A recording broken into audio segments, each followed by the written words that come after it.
Hello everyone, welcome back to my channel. मैं हूं पूजा सेतिया। हमारा चैप्टर चल रहा है बैंक रिकंसिलिएशन स्टेटमेंट। इसमें जो हमारा टॉपिक अभी स्टार्ट हुआ है वो है पासबुक का, जब आपको ओवरड्राफ्ट बैलेंस दिया हुआ है। आप दो तरीकों से क्वेश्चन को कर सकते हो, लेकिन हमने पूरा चैप्टर एक ही तरीके से किया है। दूसरा तरीका भी मैं आपको साथ के साथ बताती जाती हूँ। From the following information provided by Guruman, prepare his bank reconciliation statement 31st March 2025. Bank overdraft as per bank passbook, check issued but not present for payment, check deposit with bank but not collected, check recorded in cash book but not sent to the bank for collection, payment received from customer directly by the bank charges debited in the passbook, premium on life policy Guruman paid by bank on standing instructions। अब देखो, हम जो है ये question, वैसे हमारा जो हमने सारी बुक में क्वेश्चन जो है एक ही ट्रिक से किया, लेकिन आज जो मैं ये वाला क्वेश्चन करूंगी बुक के अकॉर्डिंग करेंगे। आपको वो भी पता होना चाहिए कि कैसे करना है। हम करेंगे वैसे प्लस माइनस वाले कॉलम से। आपकी बुक में प्लस वाली आइटम्स ऊपर हैं और माइनस वाली आइटम्स नीचे लिखी हुई हैं। हमारा जो वैसे बैलेंस होता है, जो स्टार्ट होता है कैश बुक या पासबुक। अब आपको जो है पासबुक का ओवरड्राफ्ट बैलेंस दिया है। अगर अब पासबुक का ओवरड्राफ्ट बैलेंस है दोनों का, चाहे वो कैश बुक हो या पासबुक हो, ओवरड्राफ्ट हमेशा माइनस होता है। क्या होता है? नेगेटिव होता है कि ओवर है। लेकिन अगर आप देखो, वैसे हमारी पूरी बुक में क्या ट्रिक होती है कि आपको जिस बुक का बैलेंस गिवन है दूसरी बुक के टोटल से आप देखकर आप अपना बैलेंस मैच कर लेते हैं। लेकिन अगर आप ओवरड्राफ्ट केस है, दोनों के पॉजिटिव वाला तो वही सेम ही चीज है।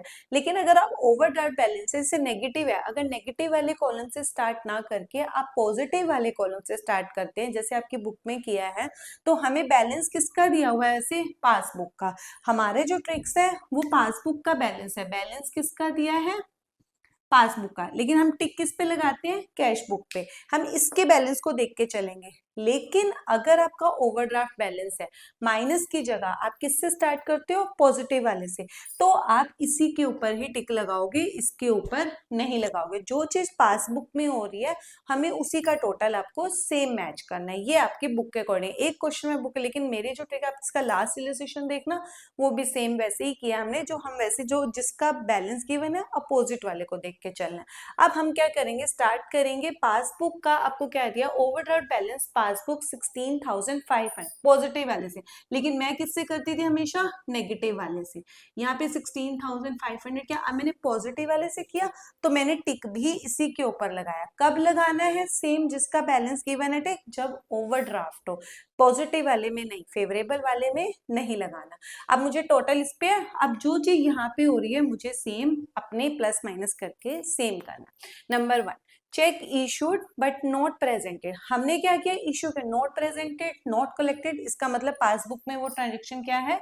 जीरो है। हमने क्या किया? चेक इशू किया, हमने यहाँ पे क्या कर दिया? माइनस कर दिया। यहाँ पे क्या कर दिया? माइनस कर।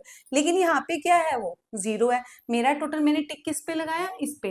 तो ये जीरो है, तो मुझे भी इसको सेम क्या करना है? इसका टोटल भी मुझे क्या करना है? दोनों साइड जीरो करना है। जीरो करने के लिए मुझे क्या करना पड़ेगा? सेम क्या करना पड़ेगा?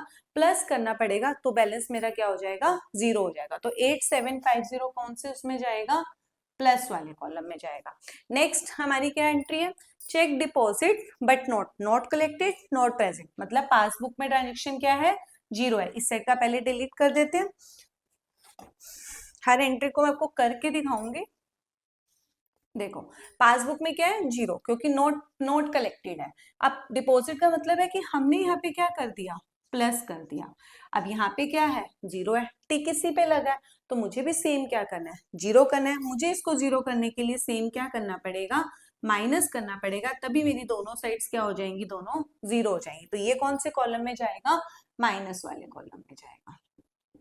Next entry, check receive in cash book but note send for collection. Note send for collection, not presented. मतलब पासबुक में एंट्री क्या है? जीरो है। पासबुक में क्या है? जीरो है। यहाँ पे इसको पहले ठीक कर लें।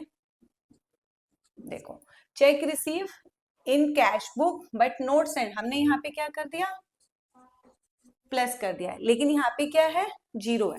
तो मुझे भी सेम क्या करना है? जीरो। तो मुझे जीरो करने के लिए इसको क्या करना पड़ेगा? माइनस करना पड़ेगा। तो ये कहाँ जाएगा? एक बार अगर आपको कॉन्सेप्ट क्लियर हो जाता है ना, तो सारे क्वेश्चन एक से ही होते हैं। आप दोनों तरीके से कर सकते हो, दोनों कभी भी गलत नहीं होगा। Payment received from customer directly in bank. Bank का मतलब पासबुक। किसी ने पेमेंट दे दी, सीधा बैंक में क्या आ गए? जमा हो गए, किसी कस्टमर ने जमा कर दिए, तो पेमेंट रिसीव हुई, 3500 यहाँ पे क्या है, प्लस है। अब मेरा टिक क्या है, यहाँ पे है, जो जितना बैलेंस यहाँ पे है, अगर यहाँ पे जीरो है तो मुझे भी यहाँ पे जीरो करना है, अगर यहाँ पे प्लस है तो मुझे भी यहाँ पे प्लस करना है, तो यहाँ पे प्लस है तो मैं भी क्या कर दूंगी, 3500 को प्लस कर दूंगी, तो ये कौन से कॉलम में जाएगा, यहाँ पे जाएगा। नेक्स्ट आ जाओ, तो bank charges debited in passbook, ये पासबुक है, यहाँ पे क्या हो रखा है, बैंक चार्जेस डेबिट, पासबुक में डेबिट का मतलब क्या होता है, माइनस, यहाँ पे 200 क्या हो रखे हैं, माइनस हो रखे हैं। अब यहाँ पे क्या है, टिक यहाँ पे है, अगर यहाँ पे माइनस है तो मुझे भी सेम यहाँ पे क्या करना पड़ेगा, माइनस करना पड़ेगा, तो ये 200 कहाँ जाएंगे, माइनस वाले कॉलम में जाएंगे।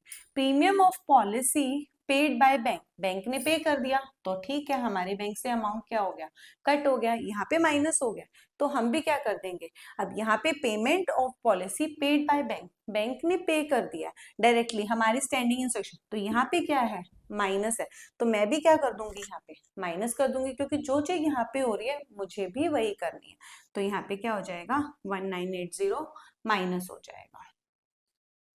अब हमें क्या करना है, सारी चीजें, सारी एडिशनल इंफॉर्मेशन जब कंप्लीट हो जाती है तो दोनों साइड्स का टोटल क्या करना है, सेम करना है। देखो अब हम क्या करेंगे, देखो बैलेंस आपको क्या करना है, सारी एडिशनल इंफॉर्मेशन खत्म होने के बाद दोनों साइड्स का टोटल आपको सेम करना है। मैंने टोटल करके देखा, मेरा इस साइड का टोटल ज्यादा, वैसे क्या होता है 99% क्या होता है, जहां से आप स्टार्ट करते हो ना, हमने अगर पॉजिटिव वाले से स्टार्ट किया तो पॉजिटिव वाली साइड ज्यादा होती है, लेकिन अगर इन केस अपोजिट वाली साइड ज्यादा है तो आंसर जो है वो अपोजिट आएगा। जैसे ओवरड्राफ्ट है ना, तो ओवरड्राफ्ट में आंसर नहीं आएगा, अपोजिट आंसर आएगा। जैसे ये ओवरड्राफ्ट है तो ये फेवरेबल बैलेंस वाला आएगा, ओवरड्राफ्ट क्या है, इसका डेबिट होता है। तो अब यहाँ पर हम क्या करेंगे, हमने टोटल करके देखा दोनों साइड्स का, मेरा क्या, तो यहाँ से स्टार्ट हुआ था लेकिन टोटल इस साइड का ज्यादा आ रहा है, तो आप यहाँ लिखेंगे दोनों साइड्स का, इसमें से आप ये तीनों चीजें माइनस करो तो 5930 आपका बैलेंस बच रहा है, तो आप यहाँ क्या लिखेंगे, balance as per cash book, लेकिन डेबिट बैलेंस आएगा। अगर इस साइड आता है, जहां से अगर आप स्टार्ट कर रहे हो अपोजिट में आंसर आता है, तो इसका मतलब आपका सेम बैलेंस में आंसर आएगा, लेकिन आपका सेम साइड में ही आंसर आ रहा है तो अपोजिट बैलेंस में आंसर आएगा।